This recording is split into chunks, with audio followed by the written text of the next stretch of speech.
In a shocking development, Poland is now formally requesting U.S. nuclear weapons be placed in its country.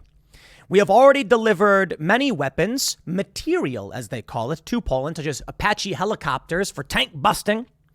But there are many reports coming out suggesting that Russia could attack Poland. I don't know exactly why they would attack Poland, but they could. Perhaps it's because the U.S. knows something about the sabotage of the Nord Stream pipelines, of which they belong to Russia for the most part. And the damage to these pipelines was done just off of Polish and Danish waters. Now, of course, the West is blaming Russia for blowing up their own pipeline, but it seems kind of odd that Russia would blow up its own pipeline, especially when you have Antony Blinken saying that this is a tremendous opportunity for the West to shut off European dependence on Russian fuel. This is very, very bad for Russia. Right now in Ukraine, they are preparing for a nuclear strike. Evacuation centers are being set up, and they've begun handing out potassium iodide tablets. Poland has already been doing this. I suppose if a strike was to come from Russia into Poland, it would have to be through Kaliningrad, a small Russian territory, an oblast, I believe that, as I pronounce, probably pronouncing it wrong, surrounded by several NATO states. Russia has concerns about their ability to provide supplies and resources to this location, and Lithuania has tried blocking access in the past. Russia has, of course, threatened this. So, my friends, are we knocking on the door of World War III? We may be. I mean, across the board, all over the U.S., they are warning that a nuclear strike is completely possible. But maybe this is just saber rattling. My concern is that Russia seems to want the eastern region of Ukraine, and that's it. I don't know if Russia really wants to go to war with NATO, but NATO has already placed itself at war with Russia. Russian pundits have already said this is a war against NATO, because without support, Ukraine would not be fighting this long. Now, if you watch Western media, they're going to tell you that Ukraine is winning. They're pushing back Russia. But if you watch Russian media, if you look at deeper pockets of the internet, they'll tell you that Vladimir Putin has not yet begun to fight. In fact, Russia hasn't even declared this to be a war yet, and they've just now mobilized troops for an actual serious military conflict. With Russia being pushed back, assuming the news is true, in fact, it just signals we are getting closer and closer to a real nuclear strike. Russia fearing that the West is taking over and pushing close to their borders, effectively gaining control of their entire Western front. That could be perceived as an existential threat. Now, there's a couple different rumors going around as to why Putin is doing this. Some are saying that the war hawks in Russia are demanding Putin go to war and use everything they can to win, while others suggest that the inner circle is outraged at Vladimir Putin entering a war he cannot win. And I'll only tell you this. It's all propaganda. What's really going on, we won't know. And I'm sure Vladimir Putin knows to a certain degree. I'm sure NATO countries know to a certain degree. They know substantially more than we do. We sit back and we see the news reporting, and the best we can do is assume that much of it is true, while trying to be careful about what may be actually false. What they are saying now is that Vladimir Putin has deployed a nuclear submarine containing the apocalypse weapon Poseidon, a tsunami bomb. Some have said it won't work. We've tried it before. Geophysical warfare, they call it, I believe. Some have argued this will send a radioactive tidal wave over a city.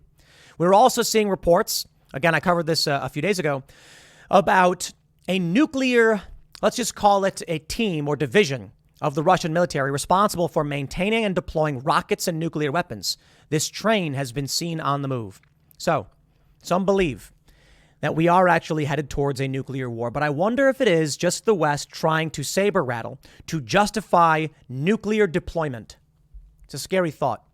If the West does send nuclear weapons to Poland, do you think Russia is going to just be like, no, we're cool?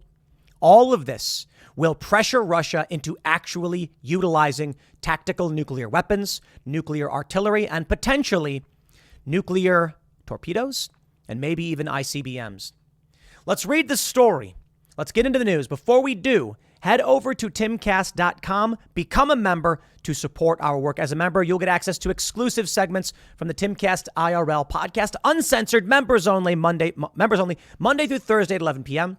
and you'll be supporting our journalists. They're only able to keep these jobs and keep working because you as members keep the website supported, and we really do appreciate it. Don't forget to smash that like button, subscribe to this channel, share the show with your friends. Let's first jump to this breaking news. Poland is in talks with U.S. about nuclear weapons sharing. Ah, yes, nuclear weapons sharing, they call it. I call it the deployment of nuclear arms into Polish territory. Look, you want to call it nuclear weapons sharing. What does that mean? Does it mean that Poland would have the ability to call up and say, hey, can you fire an ICBM? Or does it mean we are going to start sending nuclear weapons into Poland, which will directly threaten Russia? Yeah, it's that one. Stars and Stripes reports. Poland has spoken to the U.S. about sharing atomic weapons. President Andrzej, I'm pronouncing that wrong, probably, Andrzej Duda said, a provocative statement that comes as Western nations confront Russia over its invasion of Ukraine. The U.S. and NATO have publicly stated they have no plan to deploy nuclear weapons in countries that joined the alliance after the collapse of communism more than 3 decades ago. The White House official said they were unaware of the issue being raised and referred further questions to Poland's government.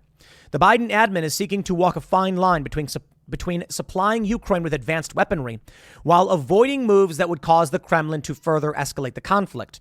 Poland, NATO's largest member from the former Warsaw Pact, is one of the most vocal proponents of bolstering the alliance's eastern flank. Quote, the problem, first of all, is that we don't have nuclear weapons, Duda said in an interview with the Gazeta Polska newspaper published on Wednesday. There is always a potential opportunity to participate in nuclear sharing. Ah, yes, nuclear sharing. They say nuclear sharing can comprise anything from offering escort or reconnaissance jets for a nuclear mission, or offering dual-capable aircraft available for nuclear roles, to actually hosting an ally's nuclear weapons. Allies such as Germany, Belgium, the Netherlands, Italy, and Turkey host U.S. nuclear weapons on their soil, according to the Center for Arms Control and Non-Proliferation. A senior diplomat in Warsaw said Duda's comments could potentially include any of those activities. The diplomat, who declined to be named because he wasn't authorized to speak publicly on the matter, said hosting the weapons would be in the security interest of Poland, the region, and all of Europe. The Polish president didn't specify who he's spoken with at the U.S. government. Hosting nuclear weapons would defy warnings from President Vladimir Putin that Russia will respond to any expansion of the alliance's military capabilities in its former backyard. In April, Jaroslaw Kaczynski, Poland's de facto leader as the head of the ruling Law and Justice Party, told the German Welt am Sonntag newspaper that his country was open to hosting U.S. nuclear weapons. Quote, we have spoken to American leaders about whether the U.S. is considering such a possibility of Poland sharing the weapons, Duda told the newspaper. The topic is open. Putin has, in the past days, hinted that further escalation in Ukraine may involve arms that haven't been used in war since 1945. Before invading Ukraine, he demanded NATO roll back to positions it held in 1997, before the rush of former communist countries to join the alliance's protective umbrella against their former Soviet master. In April, Kremlin spokesman Dmitry Peskov said Poland's government has recently caused deep concern. The line is extremely militant, anti-Russian, and the proposed actions, of course, can only lead to a further increase in tension on the continent, according to Prime State news agency. Poland is also holding separate talks with a number of countries, including the U.S., about acquiring atomic energy. All right, let's jump to this story from express.co.uk. And there's more. Poland has already received weapons from the U.S., obviously. NATO would have to respond. World War III fears ramp up over worries of Russian attack on Poland. They say the likelihood of Putin launching a strike against a NATO ally rises by the day, as the Russian leader has few options left to win the war, a U.S. senator warned. Since Vladimir Putin's annexation of 4 Ukrainian regions to Russia, military experts have warned an attack with NATO equipment on one of the regions could be interpreted as an offensive on Russia's territorial sovereignty. The West's continuous supply of NATO weapons to Ukraine could then plunge the military alliance into a direct conflict with the Russian Federation. U.S. Senator Marco Rubio said his main concern is that Russian troops could target a distribution point in a NATO country like Poland, raising the prospect of a third world war. Raising it? The Pope says we're already fighting it, and so have many others. Marco Rubio said, quote, I think that it is quite possible they could end up striking some of these distribution places where these supplies are coming through, including inside Poland. A lot of talk about nuclear, But I think the thing I worry most about is a Russian attack inside a NATO country. For example, aiming at the airport in Poland or some other distribution point. CNN's Dana Bash asked, would NATO have to respond? Rubio says, well, I think it would depend on the nature of the strike and how the other allies within NATO would respond. There certainly would be an attack on one. And therefore, certainly NATO would have to respond to it. How will it respond? I think a lot of it will depend on the nature of the attack and the scale and the scope of it. I don't. I think it'll trigger Article 5 right away. That an attack on one is an attack on all. But let's think about this for a second. If Poland is transferring weapons from NATO to Ukraine, what do you think Vladimir Putin's options are? This is a country directly supplying weapons against you. If you were standing there and a guy was shooting at you and someone keeps handing him ammo, are you going to be like, that guy's not involved? I'm not fighting that guy. Yeah, no. You're involved. It's a ridiculous prospect. NATO is at war with Russia, hands down. This is ridiculous. Senator Rubio added he was more concerned about an attack on a NATO country than Putin executing his nuclear threat. His main fear, he said, is that Putin will conduct an attack against a NATO supply center inside a place like Poland. That would certainly raise the specter of a direct Russian attack against the NATO alliance. Sure. But what if NATO wants to directly intervene? Already, the Nord Stream pipeline has been sabotaged. Why would Russia sabotage it? No idea. But the West is claiming that Russia did. Okay. What if they did? What if Russia actually did this to justify their expansion? What's to stop the West from, say, claiming that Russia attacked them in Poland to justify direct confrontation in this war?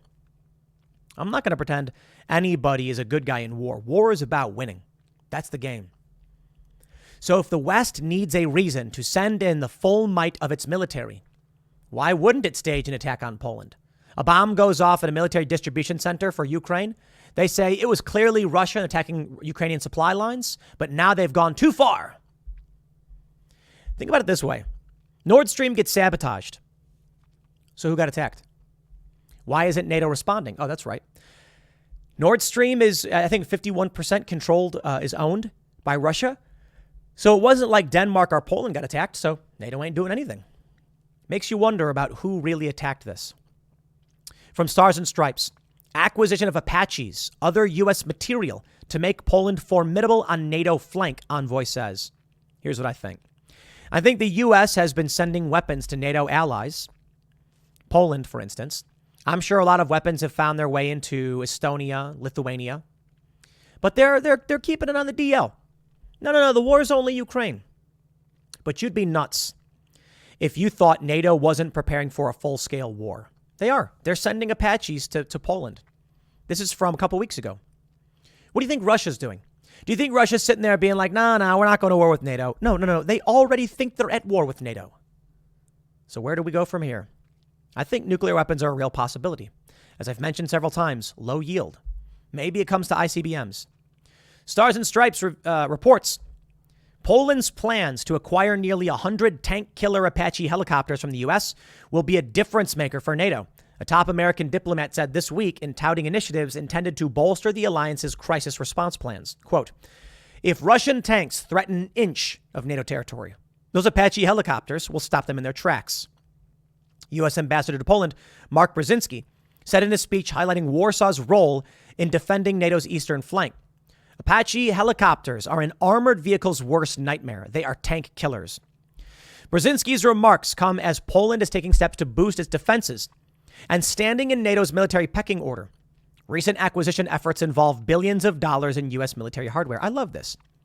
We hear these reports about here we go. Biden approved $625 million aid package for Kiev. Ukraine pushes further into territory annexed by Moscow. I love these stories. Yeah, we're giving billions of dollars to Ukraine. What about Poland, Estonia, Lithuania? What about any other NATO ally? Yeah, we're not hearing about that, but I'm willing to bet a lot of money's being sent their way. Items it intends to add to its arsenal include M1A1 Abrams tanks, Patriot missiles, HIMARS, and F-35 fighter planes. And earlier this month, Poland said it will purchase 96 Apache helicopters from the U.S. These helicopters work well with Abrams tanks. Together, they are a tremendous force. Brzezinski echoed those comments, saying the equipment will ensure that American and Polish soldiers can work as one. During NATO's June summit in Madrid, President Biden said a base in Poznan would become the first permanent U.S. garrison in Central and Eastern Europe. The location serves as the headquarters for the Army's V Corps, which oversees land force movements in Europe. I think NATO's been gearing up for this war for some time. Now let's jump over to this map. Let's take a look at Google Maps here, and we got this little pin dropped in Kaliningrad. It's important to understand the geography. Here's Russia, big old Russia. Here's Ukraine. Russia's coming in here and trying to take this whole strip on the eastern, southeast Ukraine and Crimea. Belarus is, of course, assisting Russia. You then have Latvia, Estonia on the border with Russia. But Lithuania also does border Russia, but Kaliningrad. Kaliningrad is isolated from Russia by Latvia and Lithuania, and technically just those countries. But with Belarus on Putin's side, there's talk about potentially opening up a corridor from Kaliningrad through Poland into Belarus. There's a good reason why Russia would attack Poland. 1, stop supplies being delivered to Ukraine. I believe it's coming through Lviv, but it could probably be coming from a bunch of different areas. Russia could use some kind of guided missile strike to take out these positions to stop the supply coming in, but they could do it in Ukraine to avoid any claim they're going after Poland. But the other reason is that there was recently a controversy with Lithuania blocking supplies coming in and going to Kaliningrad. Kaliningrad is Russia. It's a Russian oblast.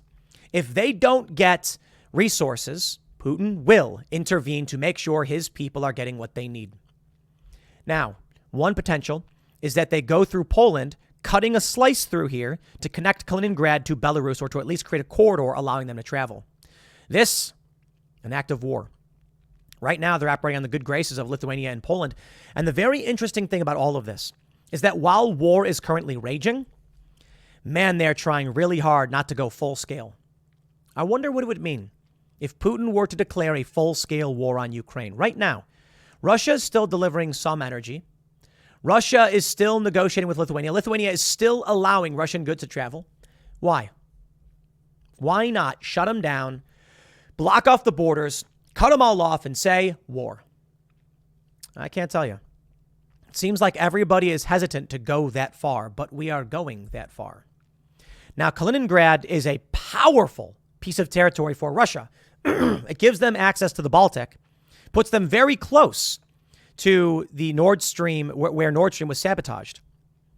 You could argue that Russians from Kaliningrad went out and sabotaged the pipeline and tried to make it look like it was the West. We won't know, man. Welcome to the fog of war. But here's where it gets interesting. A viral meme petition, Czech petition on annexing Kaliningrad from Russia, signed by thousands. I don't think Putin's going to be too happy about stuff like this. Take a look at this. Lithuanian man accidentally crosses into Kaliningrad and gets detained for 18 days. Accidentally? A Lithuanian citizen accidentally crossed Russia's border and was detained for 18 days. Russian authorities also interrogated him during this time, as reported by Lithuanian public media LRT. The man found out that he had crossed into the territory of the Russian enclave only when he noticed a border patrol. One of the officers was aggressive and threatened him. I just did what he said. I responded as much as I understood. At some point, I found the situation a bit absurd. How can he expect me to be some kind of spy or something when I was just lost? Well, of course he would. What are you doing? These soldiers came from behind me with automatic rifles with fingers on triggers, and they kept saying, "If you run, we will shoot you." As he was being dragged away, the officers whispered to one another. The Lithuanian man says he feared they might shoot him in the back of the head. He was then blindfolded and put in solitary confinement.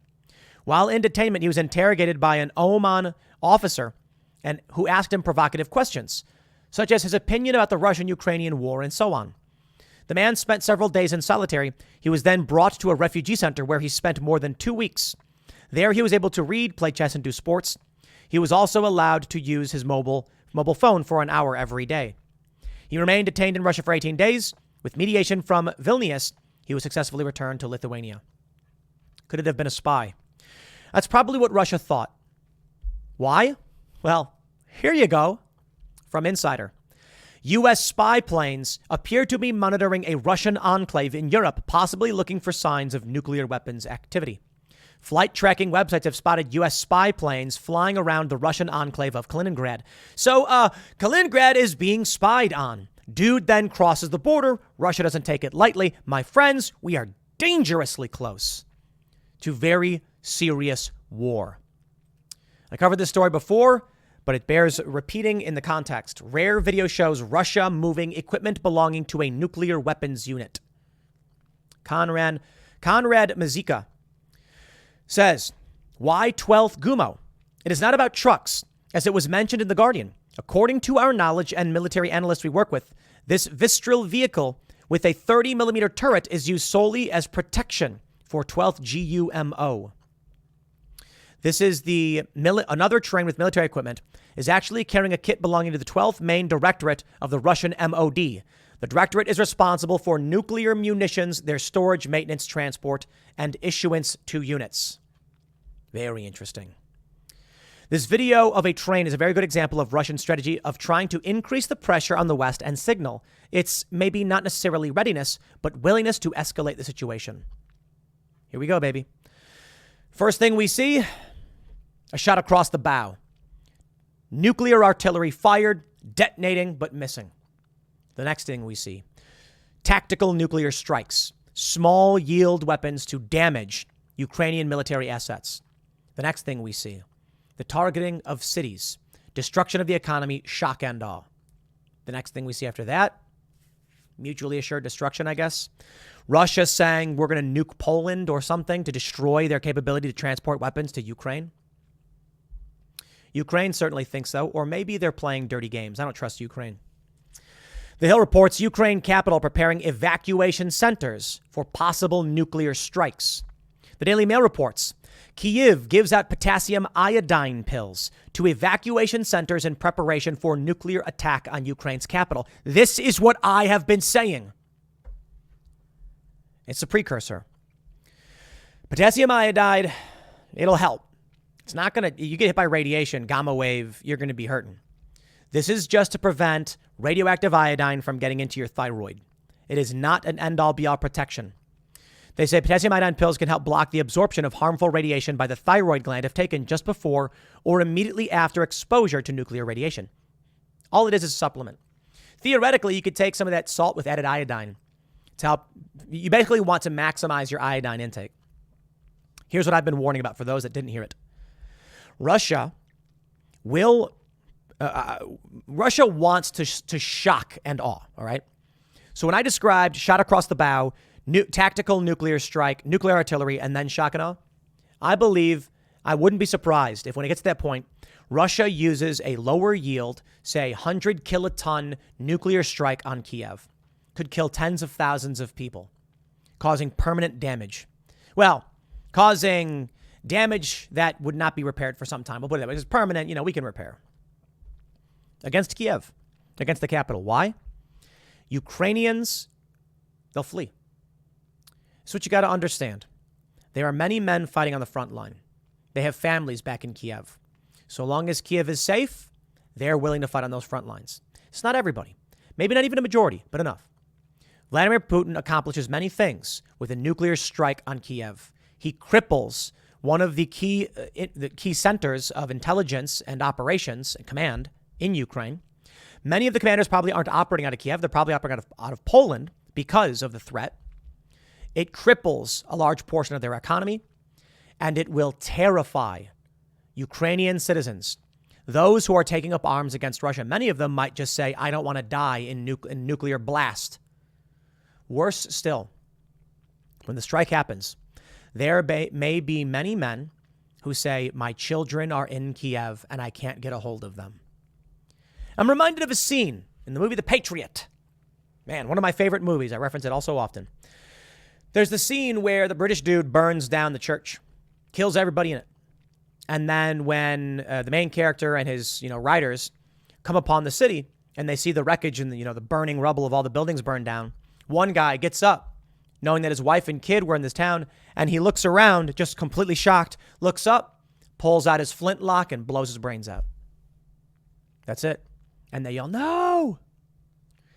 That's a scary reality, man. He saw that his child and his wife had been murdered, And so he just ended himself. People fight for stuff. But how many people fight for an idea? I think most of us culture warriors, we fight for ideas. And that's the crazy thing, that there are many people unwilling to fight for their own families because they're scared of the risks.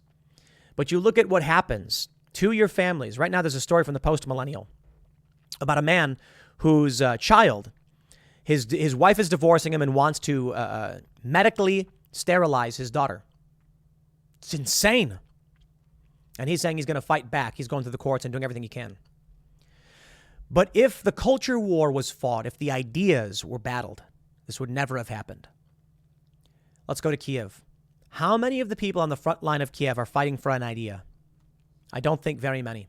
I think a lot, but I don't think the majority. I think many of them are fighting for survival. They're fighting for their country because it's where they live, but not an idea.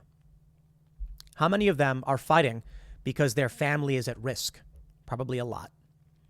If Putin bombs Kiev, how many of these people will say, I have nothing left to protect? How many of these people will say, I need to go back to find my family? This would devastate the morale of Ukraine's fighting force. Ukraine has no capability for fighting back in such a way. And it's not a NATO nation. If Russia were to use tactical nukes on Kiev, NATO's not going to respond. In fact, there was one tweet that I read last time we covered this. Someone said that if Russia was to strike a NATO country with a nuclear weapon, there would be no U.S. response because only a madman would sacrifice Boston for Poznan. It's a really good point. If Putin gets mad that Poland is acting as a base of operations and he nukes Poznan, 1 million people live in the surrounding metro area. Do you think the West is going to be like, all right, let's fire at Moscow? Why would they? Do you think they would risk all-out nuclear annihilation? I don't. And I don't think anything is accomplished by blowing up Moscow. For Putin, there is something. He needs to shock and awe. Putin is not the kind of guy who will be deterred by shock and awe in his end. I'll put it this way. If the U.S. were to nuke Russian cities, I do not see any scenario where Russia goes, oh no, please, I'll stop. I'll bend the knee. That's not Putin. Putin's a guy who's been in power for decades. Putin's the kind of guy who says, I'll nuke you, bring it. And the U.S. and Europe are the kind of people who are like, we need to cut our losses. We don't. There you go. That's where I think we are heading. And they're getting ready for a nuclear strike. They are getting ready. I got bad news for everybody. From the Daily Mail. White House says it's clear OPEC is aligning with Putin after Saudi ignored Biden's pleas to cut oil production by 2 million barrels a day. Gas prices set to soar again in total disaster for Joe. Ugh. Biden was the most insane choice. Donald Trump was working on American energy independence, and we were damn close to it. Somewhere in the 90%. Joe Biden shutters Keystone. And then he goes to OPEC and he's like, come on, work with me. The cut is OPEC's largest since the start of the COVID-19 pandemic. It could help Russia keep financing its illegal invasion of Ukraine. And now they're saying the Saudis have sided with Russia. The U.S. is not as dominant as it thinks it is.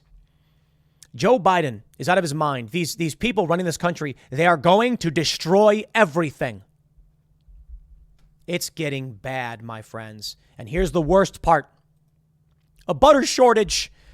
A butter shortage ahead of the holidays. War is hell. How am I supposed to make cookies with no butter? No, I'm half kidding. This is just part of the coming food shortages. We're not going to have access to energy. It's going to be too expensive. That's going to make it hard. So for those of y'all still living in cities, I have very little sympathy. We may agree on politics. You may be stuck. But there's not much more I can say. If you're stuck, I sympathize. If it's very, very difficult to get out. But right now, the signs, the writing on the wall, it is screaming in your face. Food shortages, fuel shortages. The economy is in for a serious hit and war is on the horizon, maybe even a civil war at the same time, what are you going to do? We here at Timcast are working as hard as we can. We got our solar capabilities maxed out. Freedomistan will be able to operate in the event the grid shuts down because we got a lot of backup power. Not enough. We're going to be making sure that we have multiple forms of backup energy, but solar, the point of solar is not to like save money or make money. It's so that we don't need fuel. We are getting energy out of the solar network through the sun, and it will last us as long as it can last us. And if fuel runs dry or goes to a shortage, we'll still be able to have power to operate. We are looking at getting goats and maybe even a couple cows. Cows will go out and do their cow business, get some dogs and have a little farm. Bring on some people who can help with the farming so that we can be somewhat self-sufficient. Now, I'm not going to pretend that we here are survivalists. No, we're city folk expats. But that's why we enlist the help of country folk who know much, much more about this than we do. I have not worried for eggs at all. Don't care for egg prices. Not worried about it. We have too many eggs. We got too many chickens. We got to start eating some of these roosters, but, I guess people don't want to eat them. But when push comes to shove, the food shortage gets bad, I'm going to have chicken wings to eat. I don't know about the rest of you. There was a wing shortage not that long ago. I don't know if you remember this. A bunch of stores I went to, they didn't have chicken wings. Started selling chicken thighs. And I was like, thighs are fine. It's just chicken meat, whatever. But where'd the wings go? They were just short. They couldn't produce enough. So normally, I guess thighs go to other products, but they started selling them in restaurants. Whatever. Chicken thighs are good too. Gas prices are going to skyrocket. This war is not good for you or anyone else. They're getting us involved in a conflict that will make life worse for everyone. Why? Because of Ukraine? They can't justify what they're doing. So here we go, baby. I'll leave it there. Next segment's coming up at 8 p.m. over at youtube.com/TimcastIRL. Thanks for hanging out, and I'll see you all then.